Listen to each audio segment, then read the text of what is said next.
telling you about the results of our experiment with the Gordon system. I think I heard David use the word experiment, and that's really the way I think about it. It is in some ways a fairly conventional HPC cluster, but we added a couple of new aspects to it, and that was really kind of an experimental thing to do. And 3.5 years in, I'm here to report, what actually happened when you let users on the system. What did they use? What did they not use? Why did they use it? And there were some surprises along the way. So the machine is called Gordon. It is a data-intensive supercomputer based on flash SSD, although it has DRAM, of course. And the second unique ingredient is virtual shared memory software that allows applications to aggregate many physical compute nodes into a virtual supernode. Overall, if you look at the speeds and feeds, it really emphasizes memory and I/O operations per second over flops, although it has a fair amount of compute power there. It is designed to handle large amounts of data and large I/O loads. Of course, we all hear about big data. And this machine, which was actually conceived in 2009, was in a way trying to design something for a user base that we didn't fully understand. And I will say that one of the most surprising discoveries of this experiment was that, to first order, the scientific community did not have the big data that we thought they had. The communities that have been doing scientific computing for decades know what their data is like. They know how to deal with it. But the kinds of unstructured data that we hear about, in the trade magazines, to first order, is only coming online now. And so in a way, Gordon was over-engineered, and it arrived a little too soon. So that would be kind of my top-level summary. But that's not to say that people didn't use it and use it a lot, and they did. So I'll be talking about that. We have been in production since February 2012, so we're a little over 3 years into this, and we have a commitment from the National Science Foundation to operate it 1 more year, and then we'll decommission it. So here's an outline. I'm going to just spend a few slides on data-intensive computing, talk about the Gordon architecture, and then spend most of my time showing application success stories. And these slides are kind of microscopic and detailed, and I will overview them at a fairly high level. If you get your hands on this slide deck, you can study them at your leisure. And in the lower right of these application stories, you'll see in a box how people use the features of Gordon specifically. You'll be able to read exactly what kind of use they made of it and what kind of speed-ups they got. And then I'll close with some conclusions. So this system resulted from a call from the National Science Foundation for an experimental machine for data-intensive computing. And those words in red are really the only guidance that the request for proposals had with regard to what is this machine for. Very large data sets or very large input-output requirements. And we were basically free to just take a blank sheet of paper and design whatever we wanted. We thought about it, and we thought that there were really 2 different kinds of applications that we should be supporting.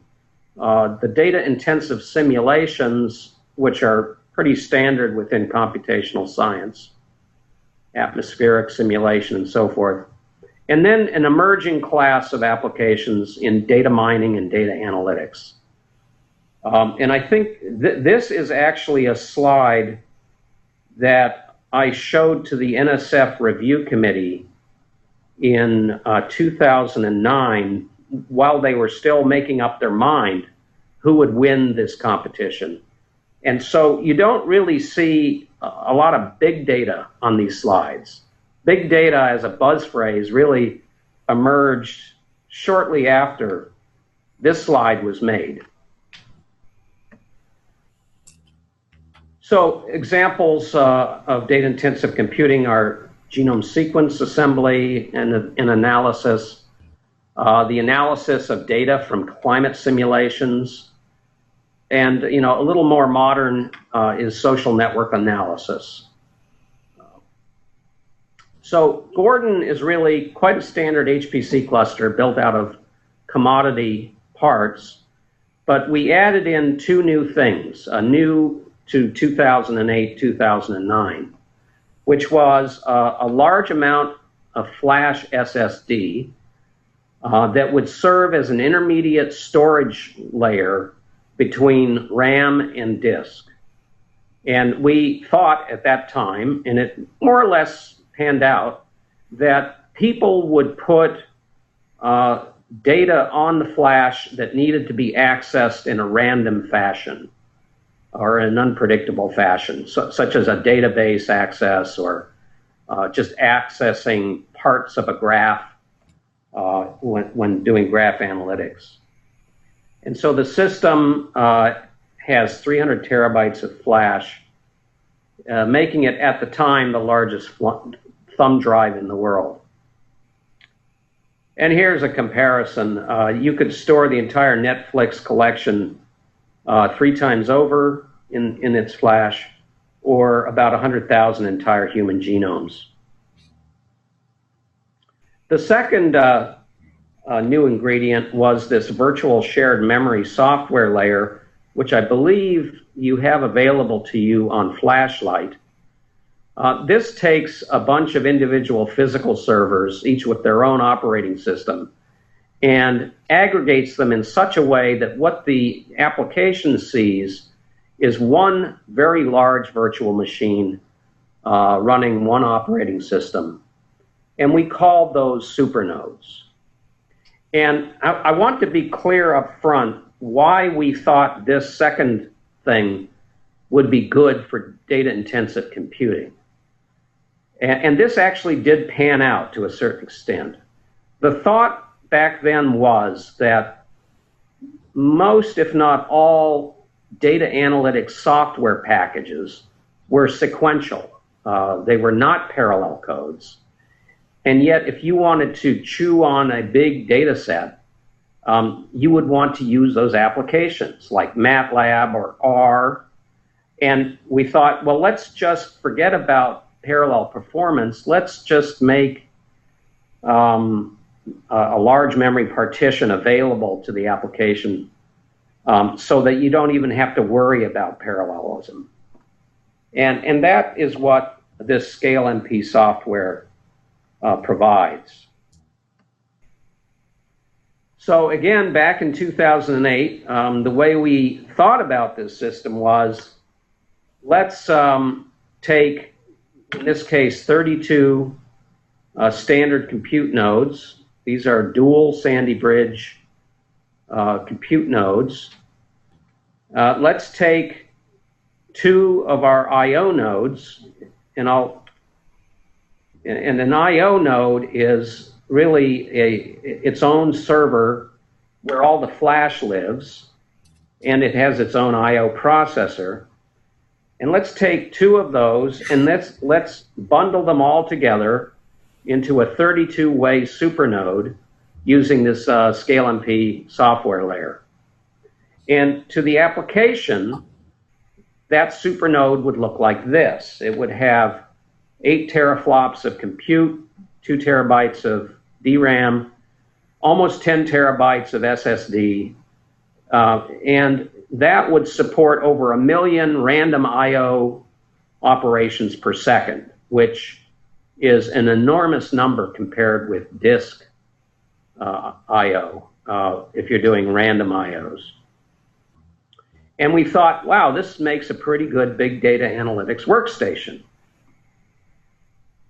and then let's build a HPC system out of this building block. So here's another way of looking at the supernode.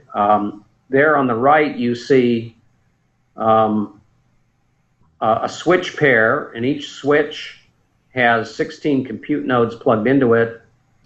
Connect 2 switches, that's 32 compute nodes.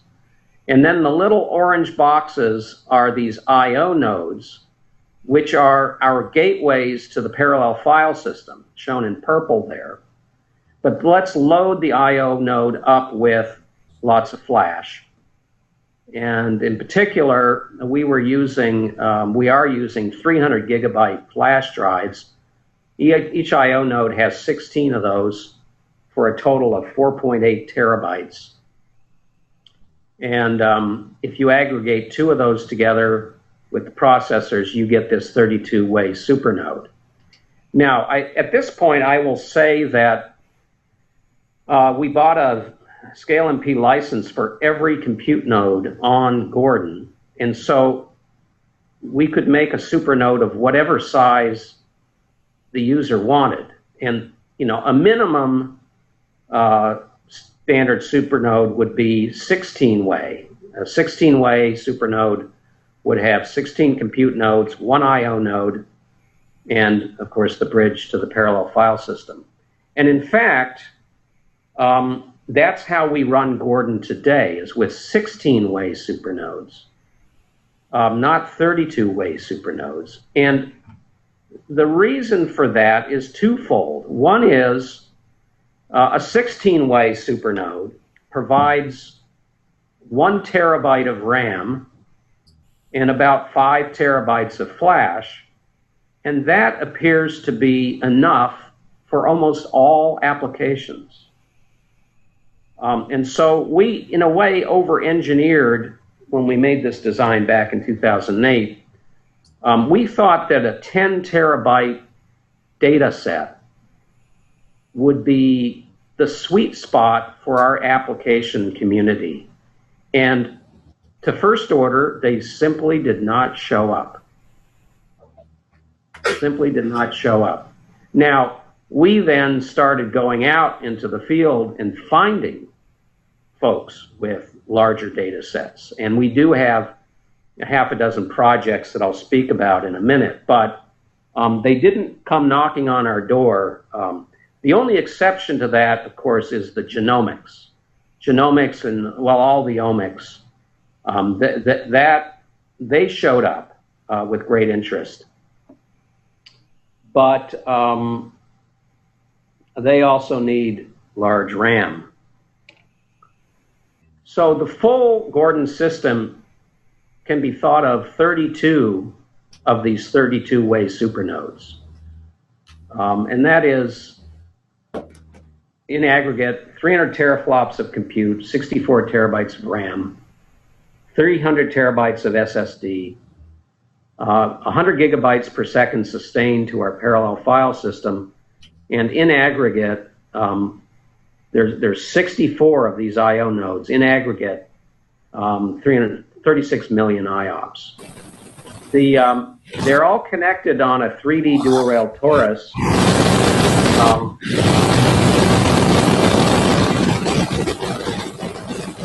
Okay, I'm getting some noise at this end.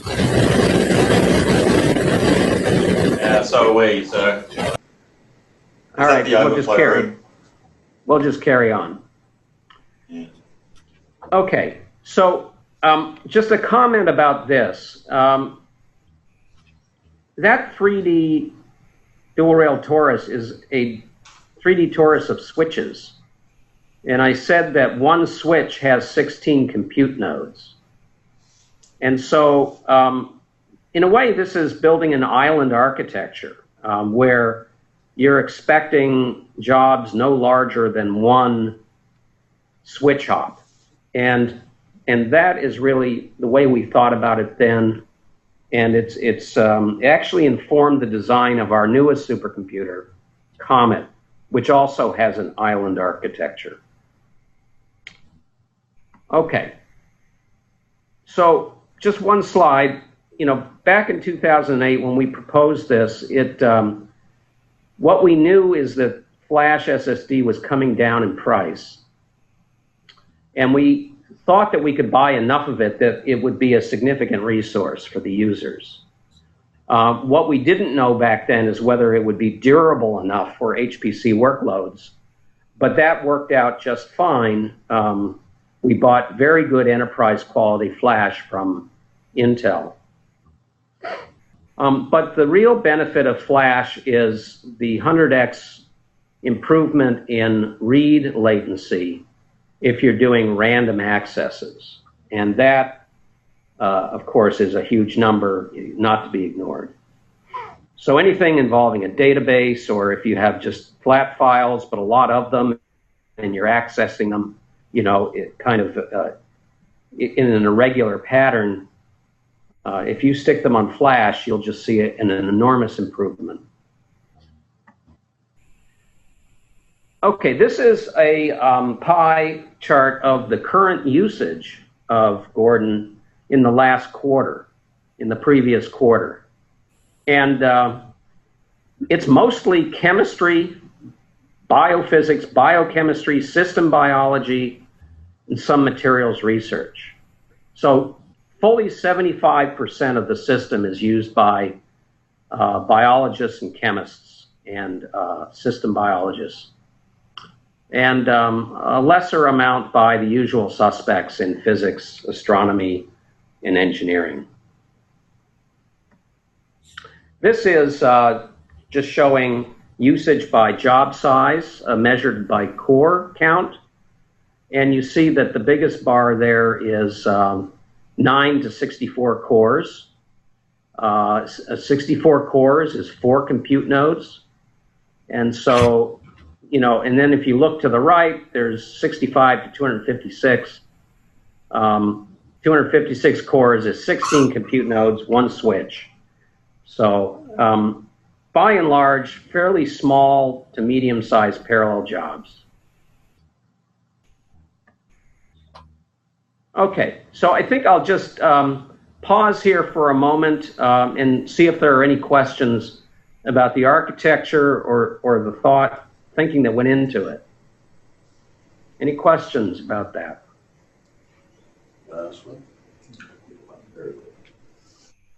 Yeah, we've got one here.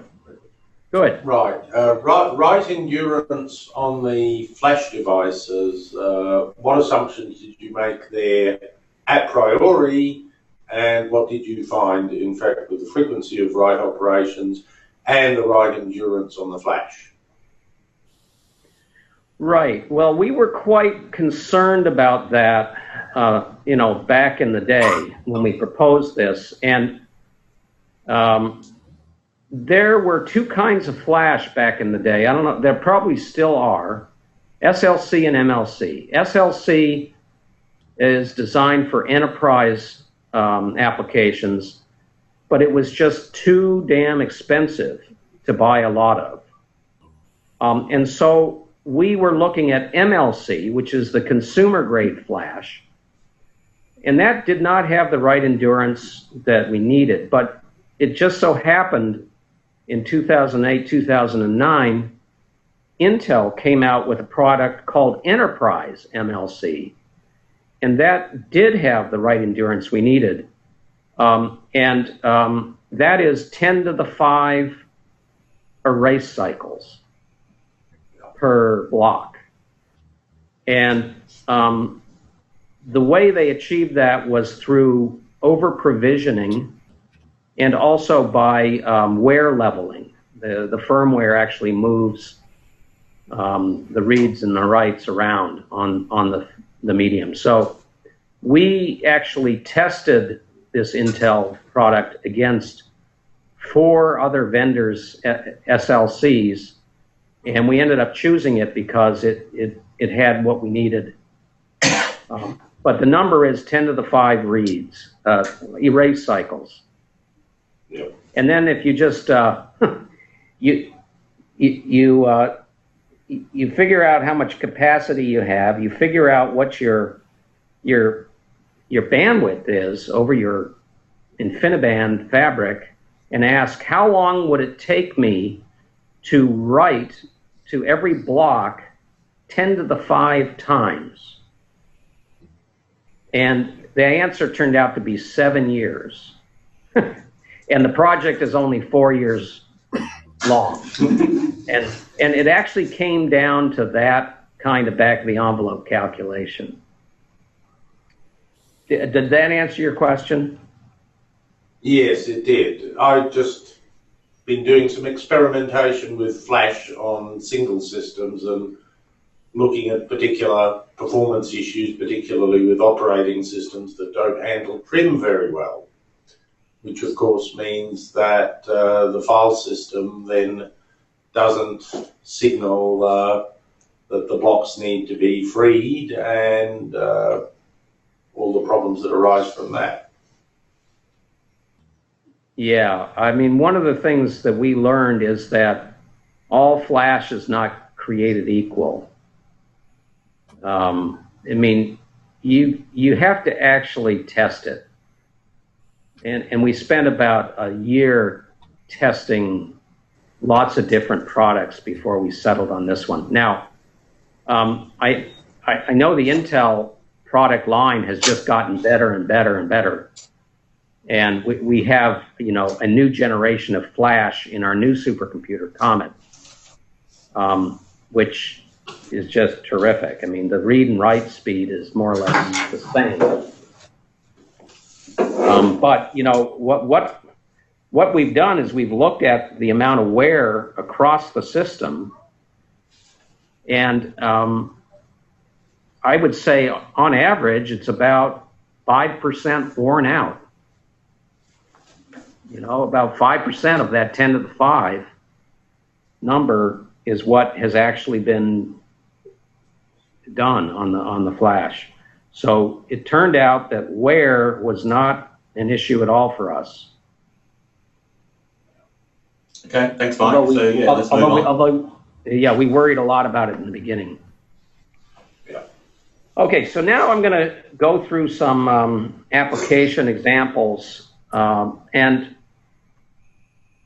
the slides are organized according to 5 buckets. We can think about Gordon as having, you know, 5 different capabilities that users can select from. One is SSDs as scratch storage attached to a compute node. That's the first bullet.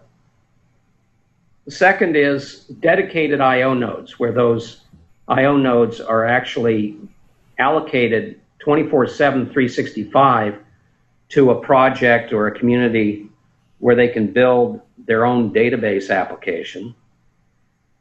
The VSMP, that's the ScaleMP virtual shared memory stuff. This system has 64 gigabytes of DRAM per node, which at the time was twice as much as any other system in the NSF repertoire. And that was quite transformative in and of itself. And then finally, whenever you reach out to new application communities, advanced user support turns out to be essential in order to get them on the system and using it. So the slides are organized into these 5 areas. And there's a lot of information on each slide, and I'll just overview them and give you the punchline. So I'm going to start with the dedicated I/O node projects. So again, the I/O node is its own little computer. It just happens to have a lot of flash storage, and a project could simply install, you know, an SQL database on the I/O node and put its data in the flash. And if there was any heavy compute going on, they could reach across the InfiniBand fabric and grab some compute nodes. And that's what I'm about to describe. So we have about 6 dedicated I/O nodes. That's 6 out of 64, about 1/10. We're up to about 10 now, but 6 when we made these slides. And so I'll just make the comment that projects can request a dedicated I/O node for a year at a time, and they can request up to 16 compute nodes on the same switch if they need compute as well. So the first one is a project in large-scale video analytics. This is essentially building a database out of videos that are gleaned from YouTube. And so they have a content management system running on the I/O node, and they load it up with videos that they get from YouTube. And what they do is social science research on identity, memory, history, politics, and they do this by doing image recognition on the videos and looking for patterns and correlations. And so they've got one I/O node, they've got roughly 4 terabytes of video data sitting on this I/O node for their research. A second example is from the Protein Data Bank. The Protein Data Bank, if you're in the life sciences, you know what that is. It's the single worldwide repository that stores 3D protein structures.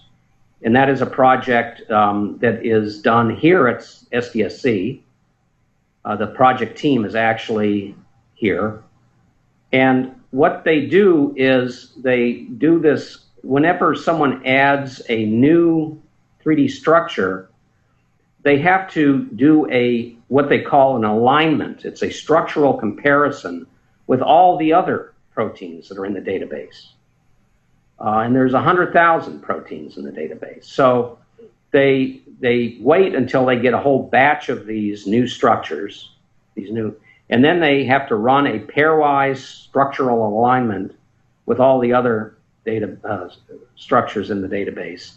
And that takes quite a long time. And the comparison algorithm is actually running on a compute node. So this diagram shows how they'll pull structures out of the PDB database, and then using a process that's running on an I/O node, do these they have these a separate database for the alignments, and they do the computing on the compute nodes. And so this sped up their work by a factor of 6 relative to the Open Science Grid, which is a big cyber infrastructure here in the U.S. Open Topography facility takes LiDAR data from aircraft measurements. That generates huge point cloud data sets, and from that, using a binning algorithm, it constructs terrain model images, and this is a standalone data facility that the project has built. And what they've done is they've added Gordon as a back-end processing resource so that really large jobs get shuffled off to Gordon.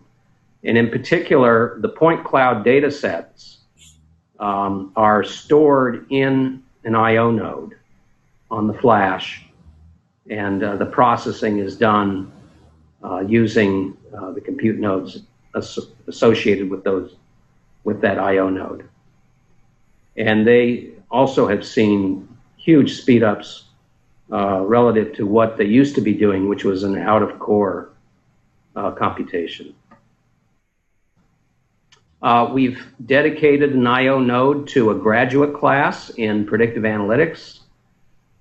Basically, you just turn over that system to the professor, give him root privileges, and he builds whatever he wants to on that environment. And what he did in this case was turn that I/O node into a Hadoop cluster. Now, one I/O node has 16 associated compute nodes, and one I/O node has 16 300 gigabyte SSDs. So you can think of that as a shared nothing Hadoop cluster, and that's exactly what he did. He installed Hadoop on the compute nodes. He viewed the 16 SSDs as local drives, and had his class do a bunch of projects using Hadoop. And this diagram just illustrates one particular project they did on biomedical imaging. The last IONode project is another project done here at SDSC by one of our investigators called IntaGrum DB. And this is a database of databases, of public databases that contain biological information. And what this resource does is present that data in a way that is usable to biologists. And so it formats all of these screens that you see there. The index is stored in an IO node or two IO nodes. And that's quite a bit of data. So the note says 5,000 tables, 500 billion rows, 50 terabytes of data. So it is a big data application in and of itself, using both the IO nodes and the parallel file system.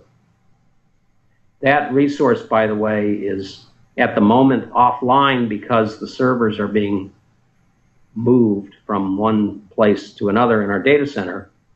But it's really quite an impressive thing to do a search on that. Yeah, you get answers back instantly because of Gordon. Okay, now let me move to SSD just as an attached storage device. So microscopic imaging has gotten into the big data space now. These STM microscopes generate terabyte amounts of data that come in little tiles that then have to be registered and warped and aligned in order to make one big image. And so this is an example where this kind of data was put in the flash of an IO node. Sorry, it was put in. Yeah, this is presenting the flash. Let me clarify here. You can take the 4.8 terabytes of flash and you can present it to the computer as simply a 4.8 terabyte partition. And so this is a compute intensive job, and it's just, doing a lot of reads of little thumbnails, images that then have to be processed and mosaicked. So that's what was done here, and it basically turned an IO-bound application into a compute-bound application by just essentially eliminating the IO time. Here's my slide on genomic assembly and analysis. This was done by some researchers at Janssen R&D, which is the research arm of Johnson & Johnson. They had 438 whole human genomes, and they wanted to assemble them and do variant calling and alignments and so forth. And they wanted to do it very fast. And they came to us, and we essentially dedicated as much resource as they needed for as long as they needed in order to get this done. And we ended up getting the whole project done in 5 weeks. And it would have taken 2.5 years on a 8-core workstation. And that diagram to the left, it's very interesting. It's there's 9 stages in this read mapping pipeline, and each stage requires a different amount of memory. And so just having a lot of memory on the node was important. But they had to do this thousands and thousands of times. And so the entire data set was something like 200 terabytes. which sat on our parallel file system. That got read into an I/O node in batches, and then the pipeline was actually reading that data out of flash into memory and doing its thing. And so it turned out that this was really something that Gordon excelled on, and we have since gotten contracts from other biotech companies in the area who want to do the same thing. So we're in the middle of another project with Janssen with more whole human genomes.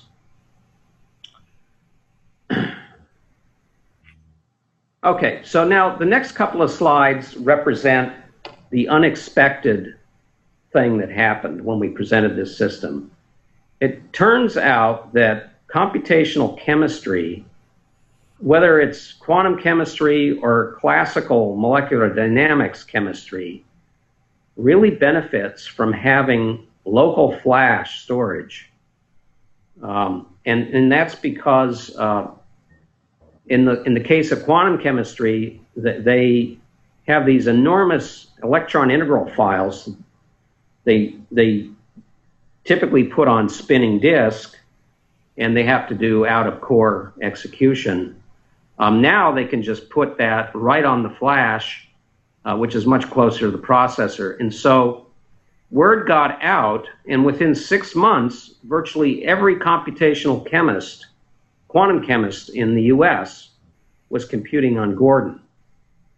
And then the classical MD simulators, they're often doing enormous ensembles of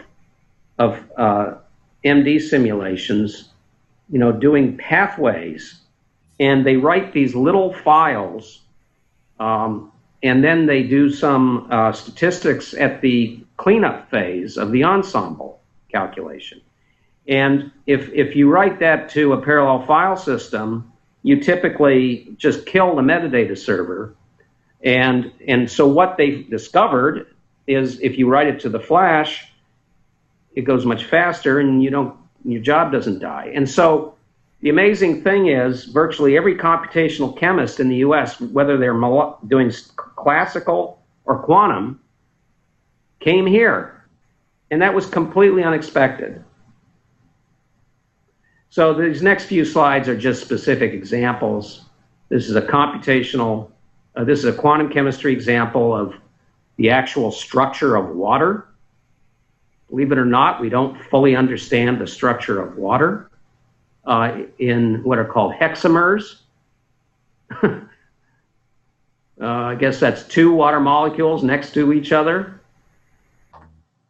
This is an example with classical molecular dynamics with a huge ensemble simulation. And this is a catalytic example. And in every case, they could do things on Gordon that they just could not do elsewhere. Okay. Let me move on to talk about the virtual shared memory applications.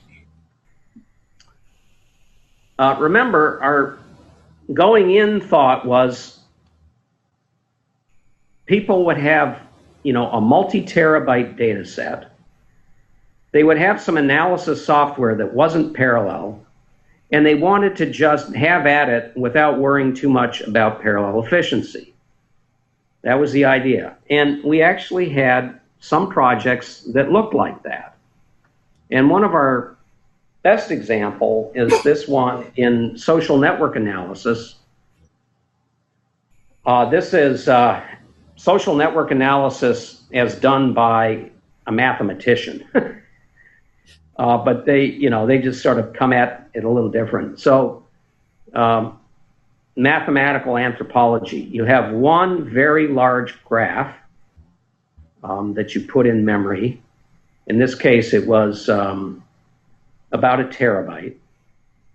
So this would fit into a 16-way supernode. And then you have a serial application that is basically just wandering around the graph, removing edges and seeing what the connectedness of the graph is, you know, if you remove k edges. And what we noticed is, well, if you have one process roaming around the graph, why don't we just thread that code and have, you know, many threads independently examining different parts of the graph. And so we did that, and we did this on a 16-way supernode. That's 256 compute cores, and we got a 243x speed up. And the researcher was ecstatic. So this is a case, if any of you have ever heard of Flynn's taxonomy of parallel computing, you know, SISD, SIMD, MIMD, MISD. This is actually an example of MISD, multiple instruction, single data. I've hardly ever seen this in my career. So you've got one huge data set, and you've got many threads of execution that are just doing things independently. And so this has made us very popular with the social scientists who have graph data. Another application is actually my own research. This is a case where I had a 3,200 cubed cosmology data set. I actually had two of them, and I could compute, you know, the average and the difference between the data sets. And then I needed to do a power spectrum analysis using a 3D Fourier transform.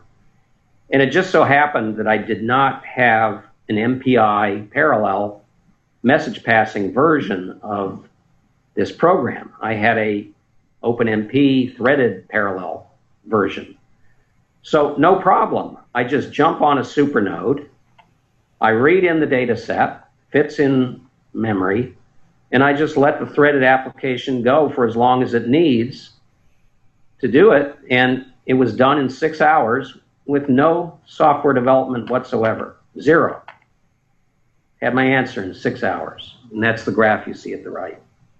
So that's the kind of productivity improvement you can see with large shared memory. Now you will get people complaining about parallel efficiency. You know, I don't care about parallel efficiency. If I can get my answer in 6 hours, you know, to hell with parallel efficiency. Now, if I'm doing 1 million of these, then I better care about parallel efficiency. But if I'm only doing one, I'll take 6 hours over 6 months of code development. Here's another super straightforward example. This is climate simulation data analysis. You know, those codes, they just time step along. They're writing output to files, multivariate output, temperature, pressure, velocity, humidity, you name it. And if you simply want to do create a time series of one variable, you know, it basically looks like a transpose operation on a four-dimensional data set.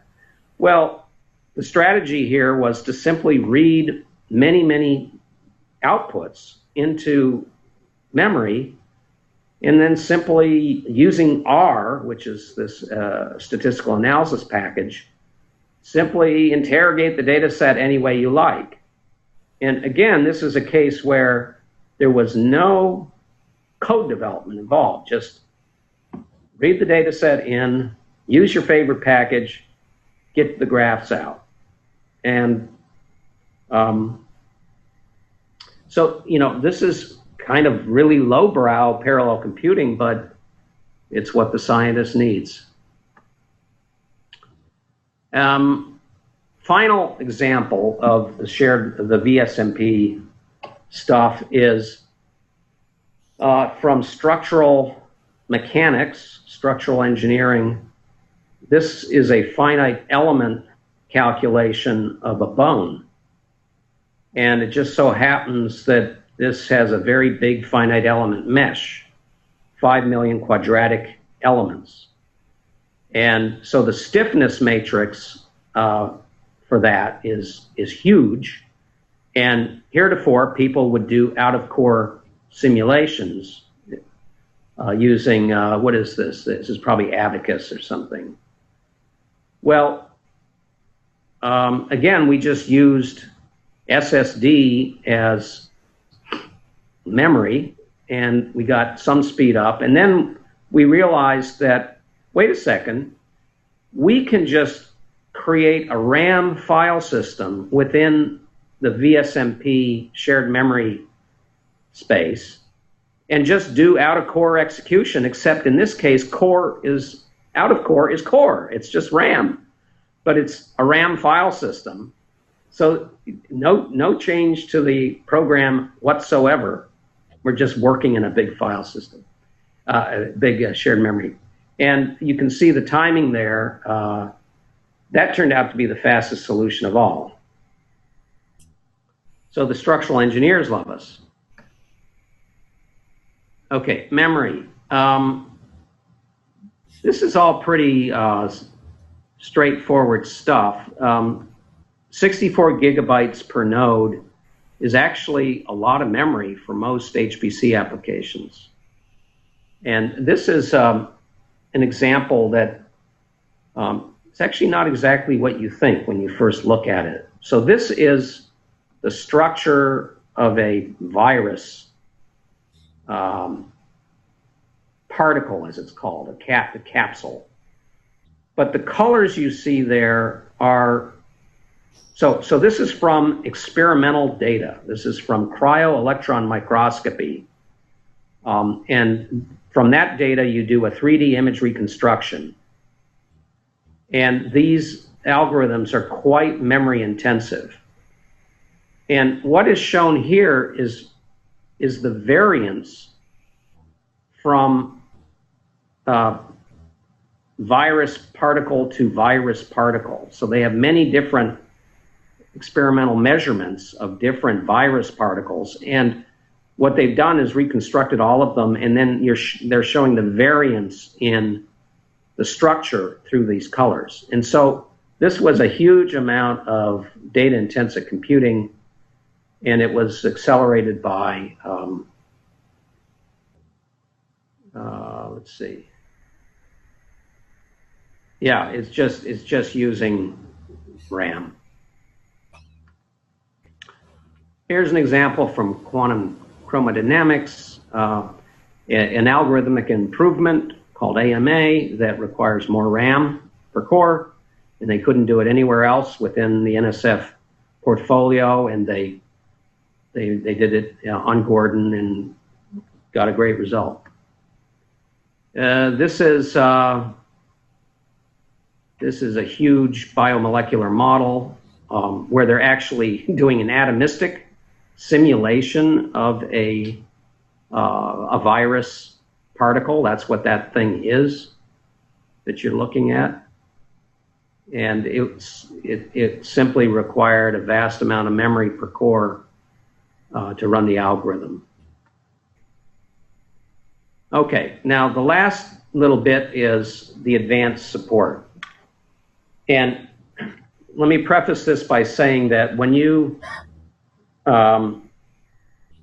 go out for new kinds of community users and new user communities, and you're going out for people with lots of data, you will encounter folks like economists, political scientists, social scientists, who not only have never used a supercomputer, they don't even know what one is.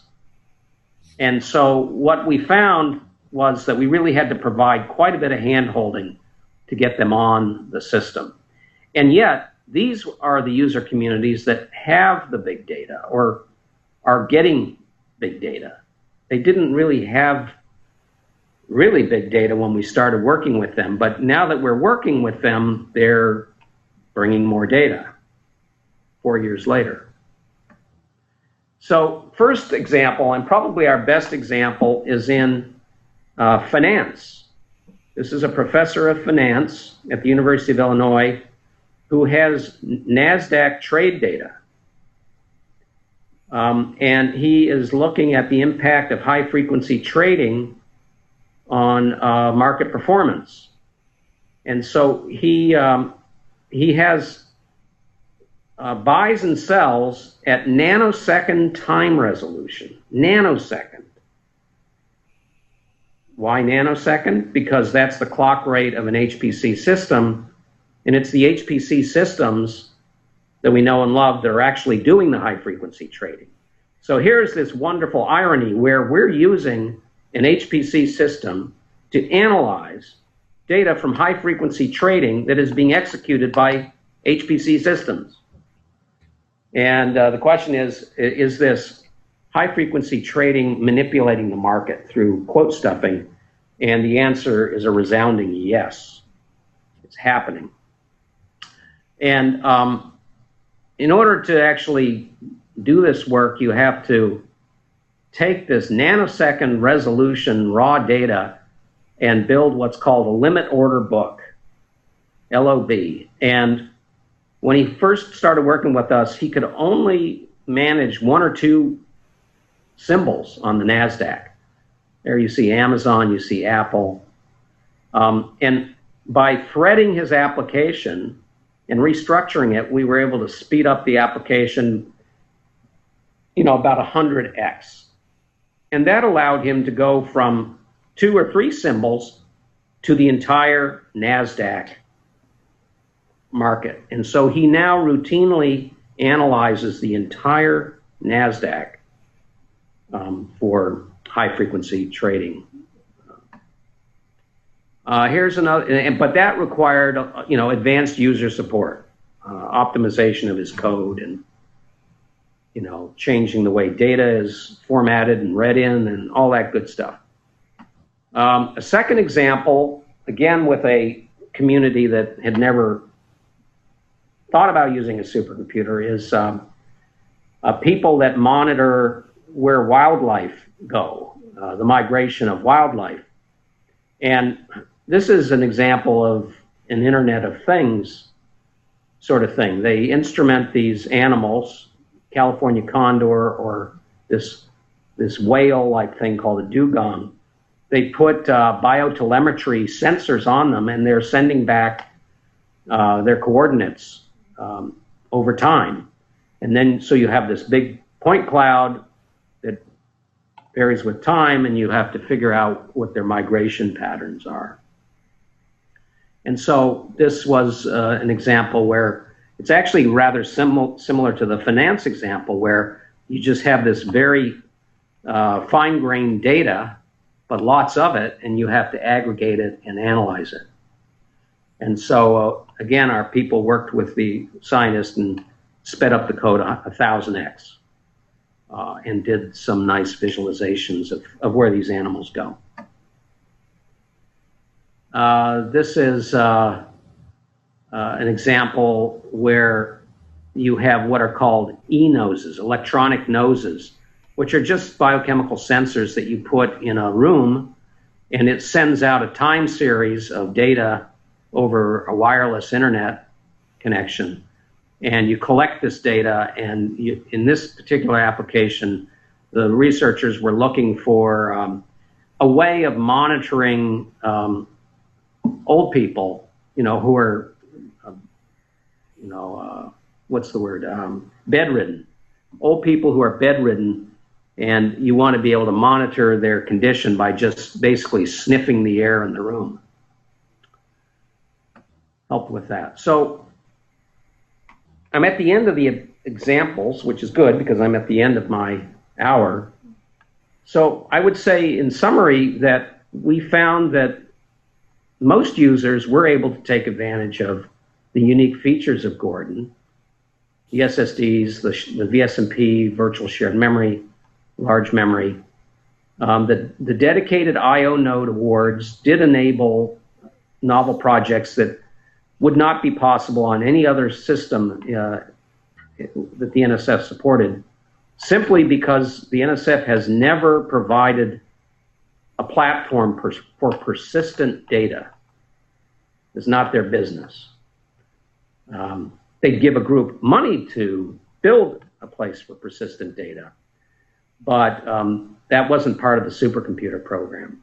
What we had here was a place where you could build persistent data collections that was close in a network sense to a supercomputer. So you could do heavy-duty processing on whatever is in the database.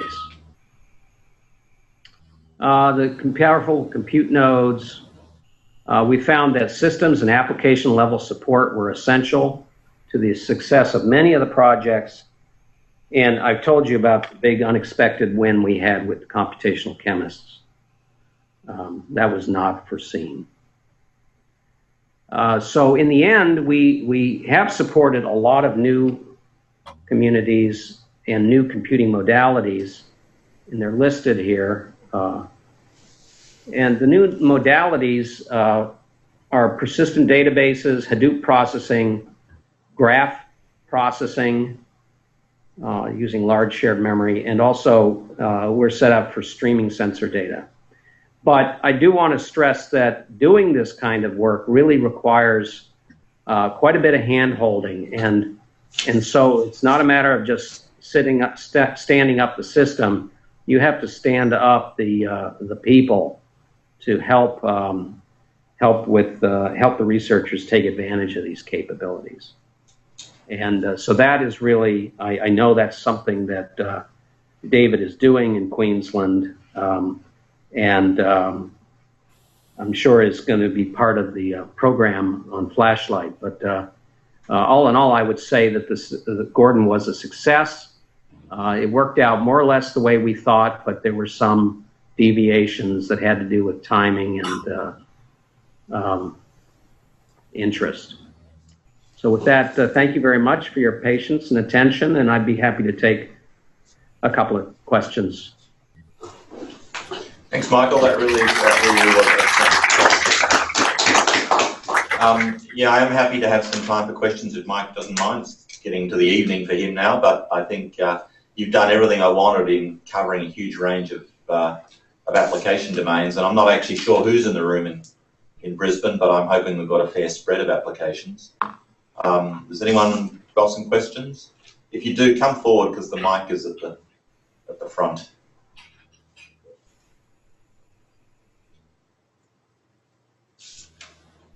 So we've got a question here at Monash. You were saying that the project has only got one more year to run. You were saying it's funded for 4 years and you've had 3. What is going to happen to all this wonderful stuff after that? Is the microphone on? Yeah. Well, that's a great question. The short answer is I don't know, but you know, you can think of Gordon as 3 things. You can think of it as a compute cluster. You can think of it as those 64 I/O nodes, and you can think of it as the parallel file system. Well, we're going to reuse the parallel file system. We're going to attach it to the newest supercomputer, Comet, and use it for second copy data. So we're going to actually replicate the project partition on Comet onto the Gordon file system. So that's parallel file system. The compute cluster, you know, is essentially obsolete after 4.5 years. And what we'll do is we'll simply surplus it, keeping some nodes for ourselves for some sandbox projects. What I hope is that because the I/O nodes with the flash have so little wear on them, what I hope is that we'll be able to just keep the I/O nodes running and connect them either as a standalone resource to our local area network, or connect them directly to Comet, the new HPC system. Thanks. Yeah. Other questions? Yep. I just have one general question. Do you worry about there being a logjam of jobs being submitted, which could otherwise be made more efficient? I thought you said you didn't care about efficiency, but to specify the question, you talked about a project involving 438 human genomes. The amount of information that is there in a single genome So a single genome is not compressible, but if you have 438 human genomes, there's a lot of similarities between them. So it's highly compressible. So would you be interested? I mean, if you have this kind of facility available, people would simply run individual jobs without thinking through ways to actually make the data compressible. Well, actually, we put two of our best, application people on that project, and they worked quite a bit on optimizing the I/O and optimizing the codes themselves, so that they could be as efficient as possible. I would say that for such a large project, we did care about efficiency. And I don't know that they used any compression methods on the genomic data, but I think that is an interesting area for optimization. So are you working on that? Yeah, related areas, yes. And the good news is that Monash has a share of flashlight, so Arun, we should talk about that. Yeah. I'm keen to try and tease out some discussion in Brisbane. I have a question. I noticed you didn't mention any batch processing. It seems like the best usage model is to dedicate the supernodes to different applications and not use like Slurm or Torque and like a general purpose cluster. Is that originally, did you have the idea of a general purpose cluster in mind, or did it? Well, actually, I'm glad that you asked that question, because let me circle back to the supernodes. There was so little demand for the supernodes that we only operated 2 or 3 of them. 2 16-ways and 1 32-way. So only a small fraction of the machine was run as supernodes. The rest was run as a standard HPC cluster with batch processing. And in fact, most of the use is that way. All that computational chemistry, that's all standard batch processing. So we run Torque on Gordon. We run Slurm on our new system. But yeah, in a way, Gordon is a very standard HPC cluster.